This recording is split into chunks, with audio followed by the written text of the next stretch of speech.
मेरे प्यारे साथियों, स्वागत है आप सभी का आपके अपने YouTube चैनल ऑनलाइन आईटी मंत्रा में। आज की इस वीडियो में workshop calculation and science first year, जिसको हम WCS भी कहते हैं, उसके 20 वेरी वेरी इंपॉर्टेंट क्वेश्चन करेंगे। ये सभी क्वेश्चन ऑब्जेक्टिव टाइप क्वेश्चन है और ये जो क्वेश्चन हमने लिए हैं सारे लिए हैं CBT एग्जाम जो पिछले साल हुए थे हमारे, वहां से। और ये क्वेश्चन भाई साहब बार बार अलग अलग ट्रेडों में रिपीट किए गए थे, इसलिए मैं बोलता हूँ कि बहुत ज्यादा इंपॉर्टेंट है। तो पिछले साल जैसे फाउंड्री मैन है, मशीनिस्ट है, प्लम्बर है, इन ट्रेडों में ये सेम क्वेश्चन बार बार देखे गए थे, WCS के भी और एम्प्लॉयबिलिटी स्किल के भी।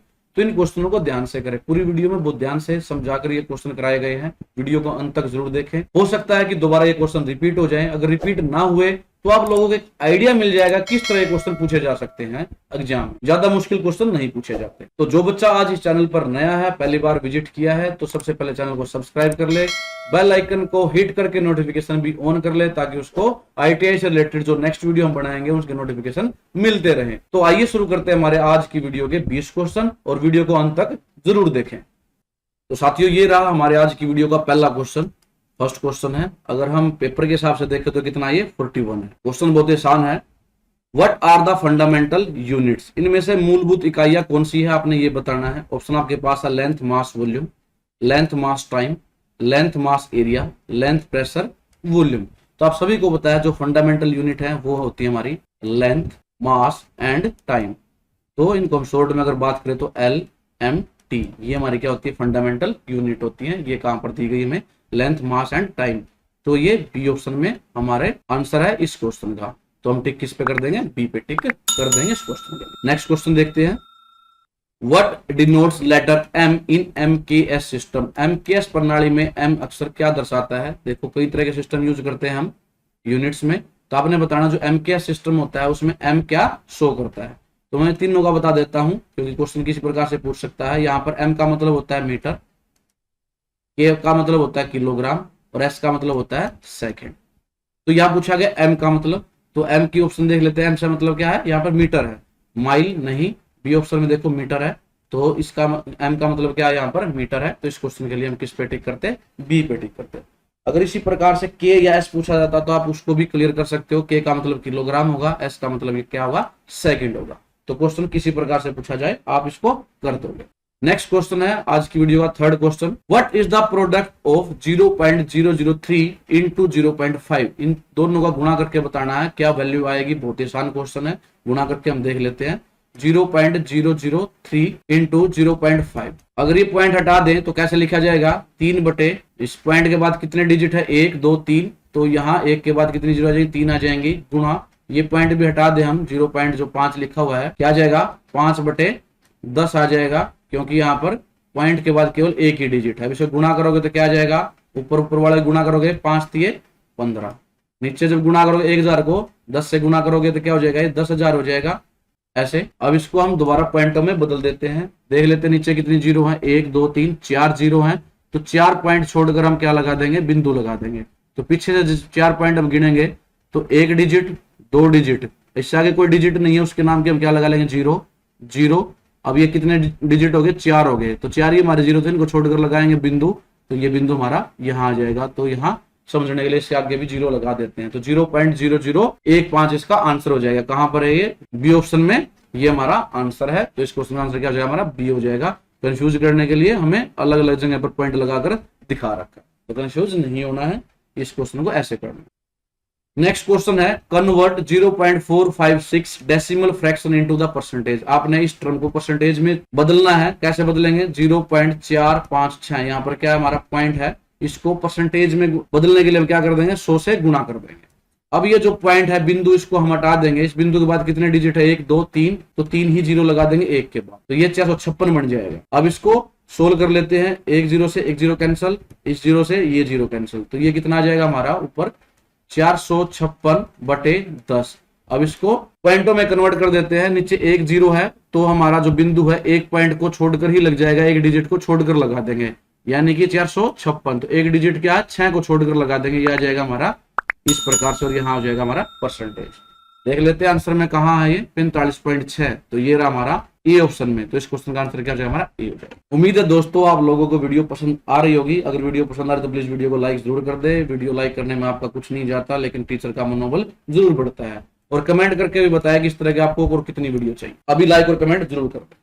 क्वेश्चन नंबर 5 आज की वीडियो का 5वां क्वेश्चन है, which metal contain iron as a major content. इनमें से किस धातु में प्रमुख सामग्री के रूप में लोहा होता है, आपने बताना। 4 ऑप्शन आपके पास है, लोहे का कंटेंट किसमें होता है। ऑप्शन आपके पास है brass metal, bronze metal, zinc या फेरस मेटल। फेरस मेटल को हिंदी में लोह धातु भी कहते हैं, यही क्वेश्चन का आंसर भी है। देखो यहाँ भी लिखा हुआ लोह धातु, ये तो पूछा लोहा किसमें ज्यादा है, तो जो फेरस मेटल होते हैं उसमें लोहा ज्यादा होता है, तो इस क्वेश्चन का आंसर क्या जाएगा हमारा डी हो जाएगा। बहुत ही आसान क्वेश्चन था। नेक्स्ट क्वेश्चन है 46 और आज की वीडियो का 6वां question, which mechanical property of a metal offer resistance to elastic deformation in the cutting tool. धातु की कौन से यांत्रिक गुण एक काटने के उपकरण में लोचदार विरूपण के लिए प्रतिरोध प्रदान करती हैं, आपने ये बताना है। 4 आपको मैकेनिकल प्रॉपर्टी दी गई है, आपने बताना है कटिंग टूल में जो इलास्टिक डिफॉर्मेशन उसको रेजिस्ट कौन करता है। ऑप्शन आपके पास है डक्टिलिटी, मैलिएबिलिटी, हार्डनेस या टफनेस। तो जो रेजिस्टेंस प्रोवाइड करता है वो करता है हमारी हार्डनेस यानी कि कठोरता। तो इस क्वेश्चन का आंसर क्या हो जाएगा हमारा सी हो जाएगा। नेक्स्ट क्वेश्चन है, which alloy steel is using for make precious instrument. किस मिश्र धातु इस्पात का उपयोग कीमती उपकरण बनाने के लिए किया जाता है। ऑप्शन आपके पास silicon steel, manganese steel, invar steel या वेनेडियम। तो जो प्रीसियस इंस्ट्रूमेंट होते हैं उसको बनाने के लिए हम क्या यूज करते हैं, इनवर स्टील का यानी कि इनवर इस्पात का प्रयोग करते हैं। तो इस क्वेश्चन का आंसर क्या हो जाएगा हमारा सी हो जाएगा, ये आपने याद रखना है। नेक्स्ट क्वेश्चन है आज की वीडियो का 8th क्वेश्चन या इसके हिसाब से सीट के हिसाब से 48, what is called mass per unit volume of A substance. किस पदार्थ के द्रव्यमान प्रति इकाई आयतन को क्या कहते हैं, आपने बताना है कि मास अपॉन यूनिट वॉल्यूम, मास बटे वॉल्यूम को क्या कहेंगे। अगर मास बटे वॉल्यूम कर देंगे तो ये किसका फार्मूला होता है, डेंसिटी का होता है, जिसको हम क्या बोलते हैं, घनत्व भी बोलते हैं हिंदी में। तो यही क्वेश्चन में पूछा गया है। ऑप्शन में देख लेते हैं मास, वेट, डेंसिटी, ये हमारा इस क्वेश्चन का आंसर, डेंसिटी यानी कि घनत्व। तो इस क्वेश्चन का आंसर क्या हो जाएगा हमारा सी हो जाएगा, ये आपने ध्यान रखना है। नेक्स्ट है हमारा question number 9, what is called if a body possess only magnitude और द साइज अलोन। जिस वस्तु में परिणाम या साइज होता है उसे क्या कहेंगे। इसमें पूछा गया केवल अगर मैग्नीट्यूड दिया गया किसी क्वांटिटी का उसको हम क्या कहेंगे, स्पीड, वेलोसिटी, वेक्टर क्वांटिटी या स्केलर क्वांटिटी। तो अगर केवल मैग्नीट्यूड होता है तो उसको हम बोलते हैं स्केलर क्वांटिटी, अदिश राशि। इस क्वेश्चन का आंसर क्या हो जाएगा, डी हो जाएगा। अगर क्वेश्चन में ऐसे पूछ ले कि मैग्नीट्यूड भी देगा वो और डायरेक्शन भी देगा, दो चीजें अगर दी गई हैं, डायरेक्शन और मैग्नीट्यूड दोनों चीज बताए, तो उसको हम क्या बोलेंगे, वेक्टर क्वांटिटी बोलते हैं। तो क्वेश्चन किसी प्रकार से पूछा जा सकता है। अगर केवल मैग्नीट्यूड की बात करें तो उस क्वांटिटी को हम बोलते हैं स्केलर क्वांटिटी, अगर मैग्नीट्यूड भी बताए, डायरेक्शन भी बताए, तो उसको हम बोलते हैं वेक्टर क्वांटिटी। तो क्वेश्चन किसी प्रकार से आप इसको कर दोगे। नेक्स्ट क्वेश्चन है हमारा आज की वीडियो का 10th क्वेश्चन, सीट के हिसाब से 50, what is the value of specific heat of the water. पानी की विशिष्ट उष्मा का मान आपने बताना है। ऑप्शन आपके पास है 4, 3, 2 या 1। तो जो स्पेसिफिक हीट होती है वाटर की, उसकी जो वैल्यू होती है वो क्या होती है, 1 होती है। इस क्वेश्चन का आंसर क्या हो जाएगा हमारा, डी हो जाएगा। इसको याद रखना, वेरी वेरी इंपॉर्टेंट क्वेश्चन। जो स्पेसिफिक हीट होती है वाटर की वो क्या होती है, 1 होती है। नेक्स्ट क्वेश्चन है हमारा, what is the boiling point of water in the Fahrenheit scale. Fahrenheit scale में पानी का क्वथनांक यानी कि बॉइलिंग पॉइंट कितना होगा।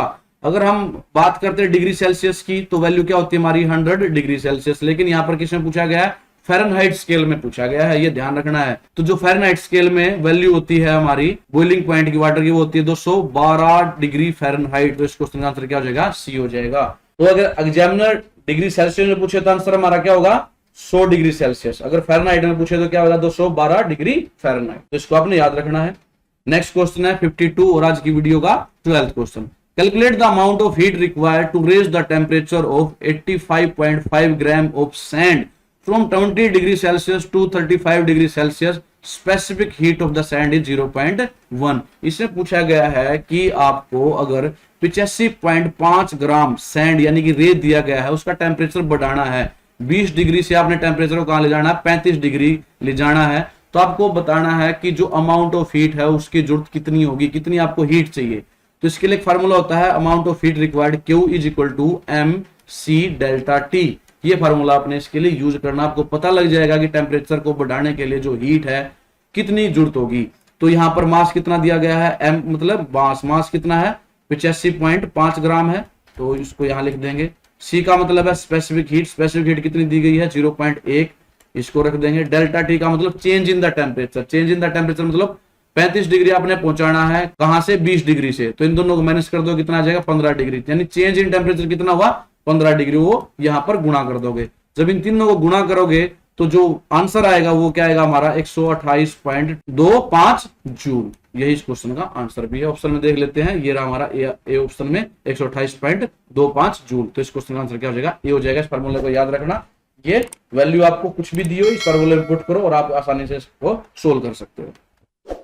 नेक्स्ट क्वेश्चन है, बहुत ही आसान क्वेश्चन है। What is the unit of the current? धारा की इकाई क्या होगी? आप सभी को पता भी होगा। जो करंट है वो किसमें मापा जाता है? एम्पेयर में मापा जाता है। तो इस क्वेश्चन का आंसर क्या हो जाएगा? ए, एम्पेयर। बाकी ऑप्शन देखने की जरूरत ही नहीं है। नेक्स्ट है, ये भी बहुत ही आसान क्वेश्चन है। Which is the very good conductor? कौन सा बहुत अच्छा कंडक्टर है? कंडक्टर किसे कहते हैं? जो इलेक्ट्रिसिटी को अपने अंदर से आसानी से पास होने देता है। ऑप्शन आपके पास है copper, cast iron, wrought iron या स्टील। तो आप सभी को पता है तांबे की तारे हम यूज करते हैं, कॉपर की तारे यूज करते हैं, क्योंकि ये बहुत अच्छा कंडक्टर है विद्युत का। इसमें से इलेक्ट्रिसिटी आसानी से पास हो सकती है। तो इसका क्वेश्चन का आंसर क्या हो जाएगा? हमारा ए हो जाएगा।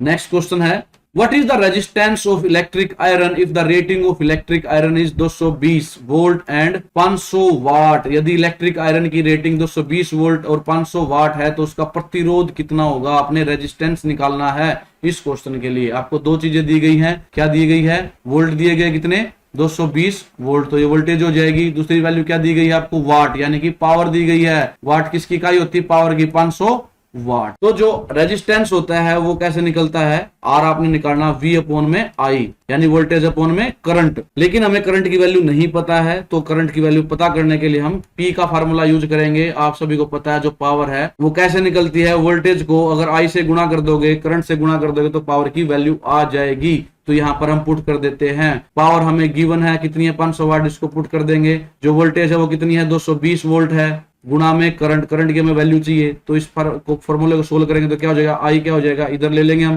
ये 220 क्या आ जाएगा? 500 के नीचे आ जाएगा।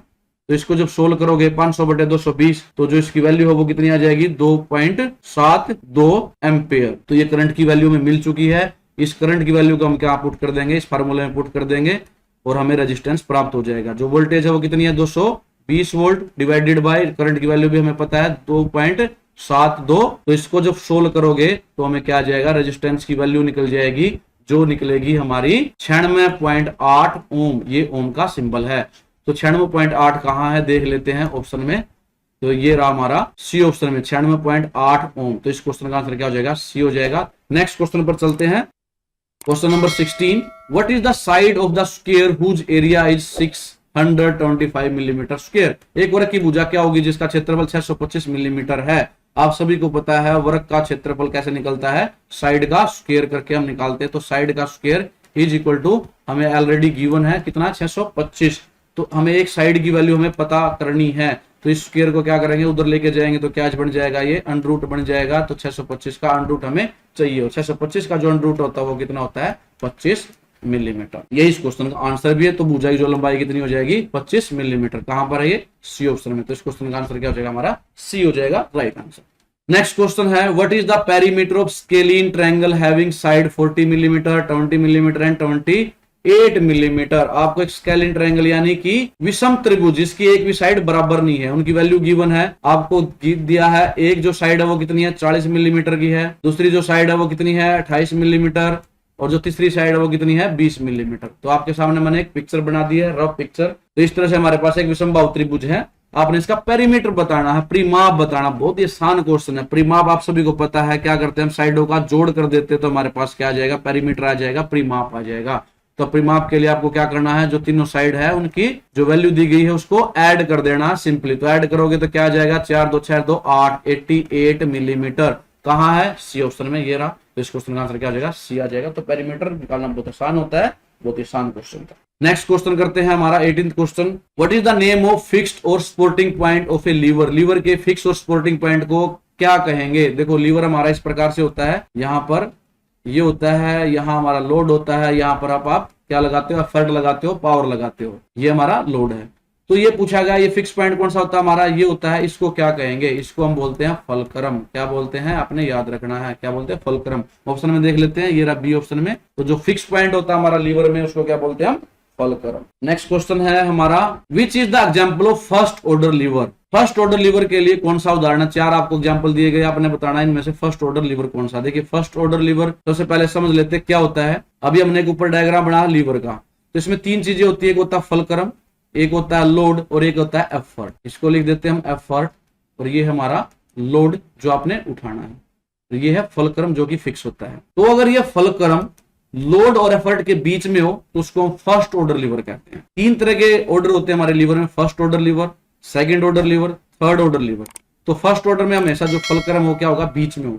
तो इन 4 ऑप्शन में से आपने यही देखना है कि जो फलक्रम है बीच में किस में है। सबसे पहले आपके पास ऑप्शन है व्हील बैरो। व्हील बैरो में नहीं होता, व्हील बैरो होता है हमारा जिसमें एक पहिया होता है और हम इस प्रकार से यहाँ पर लोड रख के लेके जाते हैं। जिस प्रकार आपने भट्ठे वगैरह पे देखा होगा, भट्ठे पे ईंट वगैरह इस पे ऐसे यहाँ पर रख के लेके जाते हैं, आगे एक पहिया होता है और लोड यहाँ से उठाया जाता है। तो इसमें तो हमारा लोड बीच में है, तो ये हमारा इस क्वेश्चन का आंसर नहीं है। नेक्स्ट क्या हमारा a pair of scissor. Scissor क्या होती है हमारी कैंची। तो कैंची का अगर डायग्राम बनाए सिंपल सा, तो हमारी इस प्रकार से कैंची होती है। ये इस साइड से हम काटते हैं और ये हम हाथ में रख के उसको काटते हैं। तो ये हमारा क्या हो जाएगा, फलक्रम हो जाएगा। क्या है ये, फलक्रम है। तो फलक्रम हमारा क्या है, बीच में, यहाँ पर हमारा लोड है और यहाँ पर हमने एफर्ट लगाया है। तो फलक्रम बीच में है, तो इसका मतलब यही हमारा फर्स्ट ऑर्डर लीवर भी है। तो इस क्वेश्चन का आंसर भी यही हो जाएगा, आ पेयर ऑफ सीजर। तो हम बी पे टिक करेंगे। नेक्स्ट क्वेश्चन है आज की वीडियो का लास्ट क्वेश्चन, 20th क्वेश्चन, और सीट के हिसाब से 60वां question. What is the value of theta if sin theta is equal to √3/2। Theta का आपने मान बताना है। तो sin थीटा की वैल्यू कितनी गिवन है, √3/2। तो आपको पता है जो √3/2 है वो जो वैल्यू होती है किसके लिए होता है, sin 60 के लिए वैल्यू हम यूज करते हैं। तो इसको अगर हम बराबर में रख दे तो sin से sin कट जाएगा, तो जो थीटा है उसकी वैल्यू कितनी आ जाएगी, 60 डिग्री आ जाएगी। यही क्वेश्चन है, पूछा गया है। तो थीटा की वैल्यू क्या हो जाएगी, 60 डिग्री। इस क्वेश्चन का आंसर क्या हो जाएगा, सी हो जाएगा। तो इस प्रकार से आपको सभी वैल्यू पता होनी चाहिए, साइन के लिए भी, कोस के लिए भी, टेन के लिए भी, क्योंकि क्वेश्चन किसी प्रकार से पूछा जा सकता है। तो दोस्तों ये थे हमारे आज के वीडियो के WCS के 20 वेरी वेरी इंपॉर्टेंट क्वेश्चन जो बार बार रिपीट किए जा रहे हैं एग्जाम में। तो उम्मीद आप लोगों को वीडियो पसंद आई होगी। तो वीडियो पसंद आए तो प्लीज वीडियो को लाइक जरूर करें, कमेंट करके बताएं आपको इस तरह से वीडियो और कितनी चाहिए। और जो हमारे नेक्स्ट क्वेश्चन है हमारे 61 से लेकर 80 तक, ये क्वेश्चन हमारे ES के हैं, एम्प्लॉयबिलिटी स्किल के। ये भी हमारे बार बार रिपीट हुए हैं। इसके लिए हमने एक सेपरेट वीडियो बना रखी है। जिस बच्चे ने वो वीडियो नहीं देखी वो वीडियो भी देख सकते हैं। तो धन्यवाद आप सभी साथियों का वीडियो देखने के लिए। जल्दी मिलेंगे अपने नेक्स्ट वीडियो में, तब तक के लिए जय हिंद।